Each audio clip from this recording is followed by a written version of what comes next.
اب یہاں ایک مسئلہ میں آپ حضرات کو کلیئر کر دینا چاہتا ہوں۔ بعض لوگ یہ سمجھتے ہیں کہ بھئی بالکل چھوٹے بچے جو جن کو نماز کا کچھ خیال نہیں ہے، اب جیسے اللہ کے رسول صلی اللہ علیہ وسلم نماز پڑھ رہے ہیں تو وہ بچے آ گئے، اللہ کے رسول صلی اللہ علیہ وسلم کی پشت پر سوار ہو گئے، اب مسجد میں اللہ کے رسول صلی اللہ علیہ وسلم نماز پڑھ رہے ہیں، وہ اپنے کھیل میں موجود ہے۔ اب اس حدیث کو سامنے رکھ کر بعض لوگوں نے یہ سمجھا کہ بھئی جسے مسجد کا ادب و احترام بالکل نہ ہو ایسے بچوں کو مسجد میں لانا، اسی لیے حضرات فقہاء کرام نے کہا ہے کہ بھئی مسجد میں بالکل چھوٹے بچوں کو نہ لایا جائے، ہاں اتنا قابل ہو جائے کہ وہ مسجد کا ادب کر سکے، کم از کم سکون سے وہ خود نماز نہ پڑھے تو کم سے کم دوسروں کی نماز خراب نہ کرے، اتنا شعور اس کے پاس موجود ہو، چار آدمیوں کے درمیان میں سکون سے وہ کھڑا ہو کر نماز پڑھ سکے، اتنی قابلیت اگر اس کے اندر ہے تو اسے مسجد میں لایا جائے۔ اب آپ کہیں گے اللہ کے رسول صلی اللہ علیہ وسلم مسجد میں ہیں، نوازے آ رہے ہیں، ان کی پشت پر کھیل رہے ہیں، اور اللہ کے رسول صلی اللہ علیہ وسلم تو ان کو منع نہیں فرما رہے ہیں، آپ کہہ رہے ہیں کہ بالکل چھوٹے بچوں کو مسجد میں نہ لایا جائے۔ ہم دیکھتے ہیں کہ یہاں ایک بات آپ یہاں سن لیں، سوچ لیں، ہماری نماز اللہ کے رسول صلی اللہ علیہ وسلم کی نماز زمین و آسمان کا فرق ہے۔ اللہ کے رسول صلی اللہ علیہ وسلم کی شخصیت الگ ہے، اگر بچے اوپر کھیل بھی رہے ہیں تو اللہ کے رسول صلی اللہ علیہ وسلم کا دھیان، توجہ وہ اللہ سے ہٹتی نہیں تھی، پوری توجہ اللہ کی طرف ہوتی تھی، اسی انداز میں ان کی نماز ہوتی تھی۔ آج اگر کوئی یوں کہے کہ بھئی میری بھی نماز ایسی ہے کہ نماز میں میرے بچے میرے اوپر کھیلتے رہے، مجھے کوئی فرق نہیں پڑتا، میں بھی اللہ کے رسول کی طرح پورے دھیان کے ساتھ نماز پڑھنے والا ہوں، اگر کوئی یہ دعویٰ کرے تو وہ اپنے بچے کو لا سکتا ہے،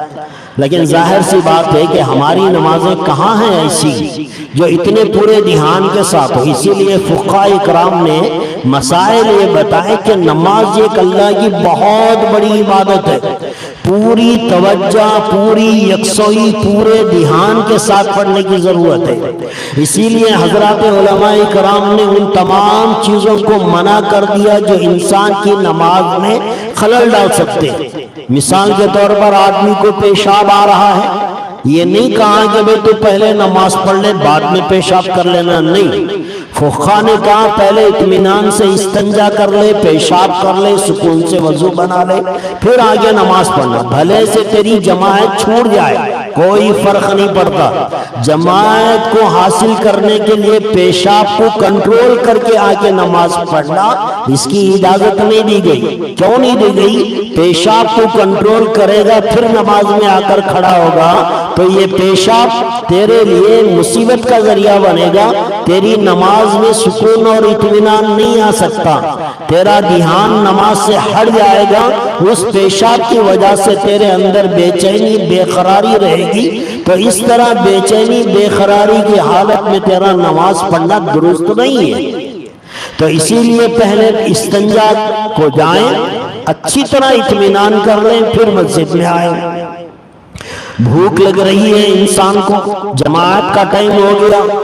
اور بھوک اتنی شدت سے لگ رہی ہے کہ برداشت نہیں ہو رہی ہے،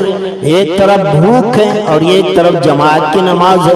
حضرات فقہاء کرام نے کہا جماعت کی نماز کو چھوڑ دے، پہلے اطمینان سے کھانا کھا لے، پھر آ کر نماز پڑھ۔ اگر بھوک کی حالت میں آ کر تو نماز پڑھے گا تو تیرا دھیان بھوک کی طرف رہے گا، جلدی جلدی نماز پڑھنے کی کوشش کرے گا، نماز میں دھیان اللہ کی طرف نہیں جائے گا۔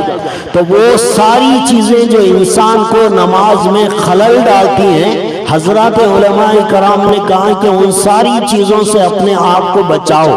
ہمارے نبی ان کا مقام الگ تھا، وہ سوتے بھی رہتے تھے تو ان کا دل جاگ رہا ہوتا تھا، وہ نیند میں بھی ہوتے تھے تو ان کا دل اللہ کا ذکر کر رہا ہوتا تھا۔ ان کی شخصیت الگ ہے، ان کا مقام الگ ہے، ان کی نماز الگ ہے۔ ہماری نماز اتنا پاورفل نہیں ہے کہ ہمارا بچہ ہمارے سامنے سے بھاگتا رہے اور ہم سکون سے نماز کے لیے کھڑے ہو جائیں۔ کوئی آدمی اپنا چھوٹے سے بچے کو مسجد میں لائے، رکعت باندھ کے کھڑا ہو گیا، پیچھے کسی بچے کے رونے کی آواز آئی، ظاہر سی بات ہے یہ باپ یہ سوچے گا جلدی نماز ختم ہو جائے، پتہ نہیں